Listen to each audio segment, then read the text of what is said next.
Vamos agora, meus amigos, à terceira aula. E a gente vai aprender aqui no curso, pessoal, são 50 aulas. A gente vai aprender tudo, literalmente tudo que você precisa saber sobre diabetes. E quanto mais conhecimento você tiver, melhor vai ficar para você se tratar ou então tratar de quem você gosta e orientar as outras pessoas, né? Você vai conseguir fazer isso com a maior facilidade. Eu queria conversar um pouquinho agora sobre o surgimento da diabetes, né? A gente pensa que diabetes é algo recente, algo novo, né? Que tem poucos anos, mas não. A diabetes é algo muito antigo, tá certo? E existe nos papiros, desde 1500 a.C., já se tinha notícias de uma doença com os sintomas da diabetes. Então, diabetes não é nada novo, é uma coisa bem antiguinha.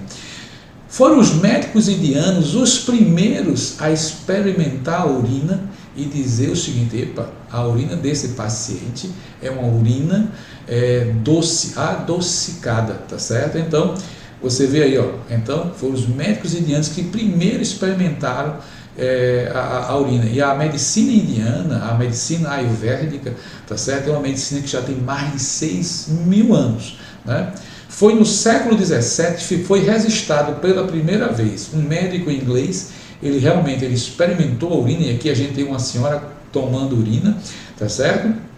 Então, não recomendo isso, realmente não acho muito eficiente esse tipo de método ali, porque a urina já é o que a gente está excretando de tudo que não presta no nosso organismo. E você está colocando de volta, não vejo muito sentido aí nesse tipo de terapia não, tá certo? Então, mas foi no século XVII que um médico inglês, ele experimentou a urina, quer dizer, o médico indiano já tinha feito isso, tá certo? Mas foi no século XVII, em 1600 e alguma coisa lá, que foi registrado isso, né, que ele experimentou e disse: a urina de um paciente diabético é uma urina doce. E realmente as formigas vão lá em cima, literalmente, né? Uma outra coisa em relação ao surgimento da diabetes, pessoal, foi o seguinte: no século XIX, em torno de 1700, nessa época aí, o médico inglês, ele realmente afirmou que a urina do diabético, o resíduo dela, ele deixou essa urina secar, tá certo? Evaporar por completo. E o resíduo dela naquela época, ainda nessa época não tinha centrífuga de você colocar, né, e rodar para ver o sedimento. Ele nessa época ele deixou a urina exposta ao sol, sedimentou. Quando ela secou tudinho, ele viu lá que tinha resíduo açucarado, cristais de açúcar ali, tá certo? Literalmente é isso mesmo.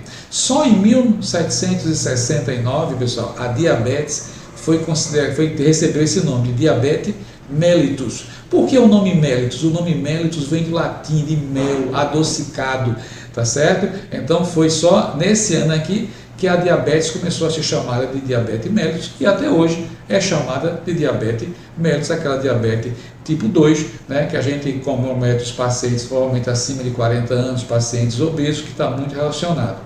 No século XIX, foi que eles começaram a perceber que existiam dois tipos de diabetes. A gente vai ver isso aqui melhor, a gente vai ver a sintomatologia da diabetes tipo 1 e da diabetes tipo 2.